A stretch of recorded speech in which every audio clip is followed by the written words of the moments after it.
Like that? Tell the people that Cody Water is back.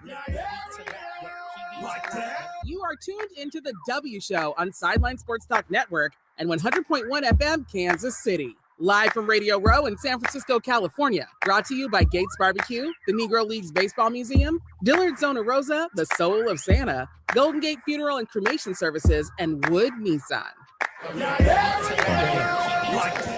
All right, we're back here live on Radio Row with some great, amazing guests we've had all day. We have another great guest that is joining us, the CEO of USA Football, Scott Hallenbeck. How are you doing, sir? I'm doing great. Thanks for having me. Yeah, we appreciate you being here with us. What brings you to Radio Row today? So, just a great opportunity. USA Football has been working with the NFL for 20 years. Mm-hmm. We're all about growing the sport, coaching education, building, standards and best practices. And now we're the national governing body for football with the U.S. Olympic and Paralympic Committee. Yeah. We actually have a game on Thursday night here at 4 o'clock. It's Team USA men's versus Team Mexico men's. Yeah. So introducing that Olympic 5-on-5 flag football that everyone's raving about. And flag football is becoming huge now we've got a lot of news in college, with women's flag football going to D1 now. That's exactly right. So actually 17 states have already adopted girls flag as a varsity sport. Wow, faster than anything we've seen. NCAA, to your point, just announced that they're going to have an emerging sport for women. And my understanding, because we're working with them as well, is usually takes about 10 plus years to get a sport established. Mm-hmm. They're trying to do it in 4. Wow. Oh, wow. It's football, right? They're excited. Yeah, and I was going to say that it's football, but it's also a lot healthier for kids. So kids can start younger and really start developing those different skills that they need moving into it. So how long has USA Football been a thing as far as an organization? Is it just 4? No, 20. No, 20. Okay. 2002. So 20 plus years, going on 25. It's incredibly exciting. We've been mostly focused, to your point, on health and safety of the game, safeguarding the sport for many, many, many years. We work with all 32 clubs, work with college, high school, you name it. But now, again, as a national governing body, we're helping to grow the sport. And you raise a really good point. We've always seen flag as a progression to tackle. Mm-hmm. So now you have the option to stay in flag if you want, particularly girls. You can go, girls started in, youth, what have you, recreation, club team tournaments, go right into high school. Now they're going into college. Mm-hmm. And you probably saw the NFL just announced 2 pro leagues. Yeah, I saw that. 27. So they have literally the whole thing figured out. They have the whole vertical in women's, girls to women. So, just an incredibly exciting time. And even still expanding, going into the Olympic Games that are coming up like really, really soon. That's exactly right. I mean, there's already a ton of interest. Again, you probably saw the NFL now allowing NFL players to be eligible to play. So now think, NBA, USA Basketball Dream Team. Yes, indeed. That's what we liken it to, the 92 Dream Team, first time ever. And so, you hear the Patrick Mahomes, Lamar Jacksons, you name it, Josh Allen's, they all I want to represent my country. Yeah. And that's a really, really cool opportunity. Next summer, we'll spend some time, what we're going to call acclimation camps. We'll bring the players in, and they'll get a chance to really firsthand experience true flag football. Mm-hmm. It's a 25 by 50-yard field, so less than half of a traditional football, American football field, tackle football field. So just different, a totally different experience, but still it's football, which makes it really exciting. How did you guys go about recruiting or having tryouts since you couldn't have professionals until then, getting players on the U.S. team? Great question. So the Olympic movement, there's something called talent transfer. And so you look at just great athletes from any sport. So we've got track athletes, we got basketball athletes, both men and women. We of course have tackle football players that come over and play for us as well. So it's a whole mix.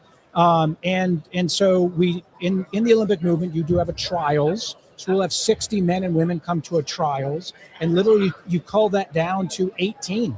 And then you ultimately have 12 on your team, and 6 are like practice players and that sort of thing.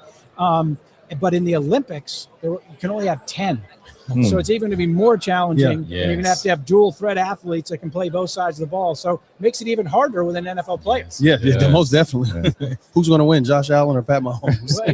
I mean, I would like nothing more than have a true battle, or true trials battle. I don't know if that'll happen, but that would be really cool. That would be nice. And of course, Super Bowl weekend, who you got winning? Oh, boy.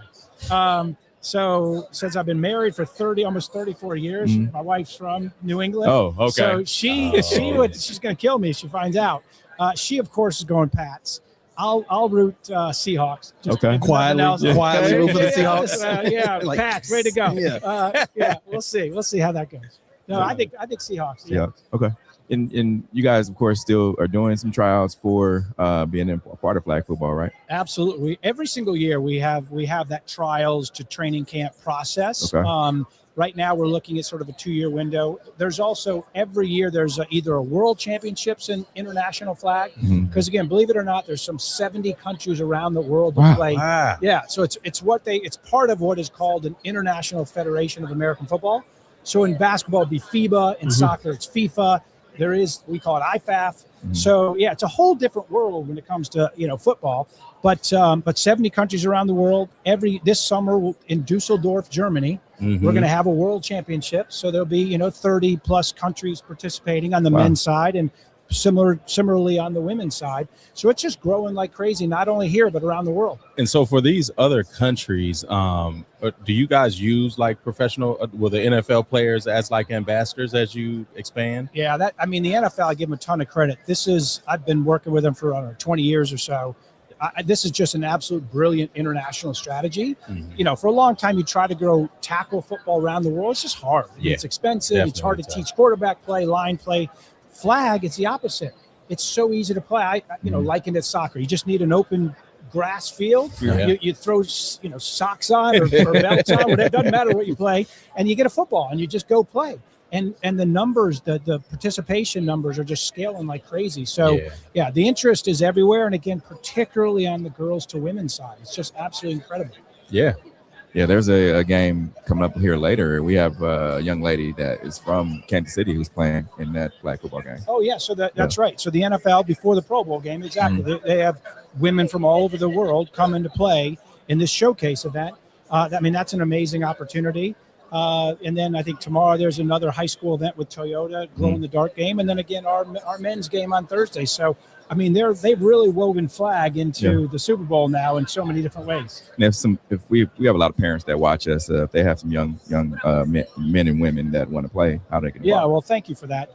Definitely go to usafootball.com. You'll see information about our national team program, and right now we have what we call talent IDs. So we're all over the country with talent IDs, a lot of times with NFL clubs.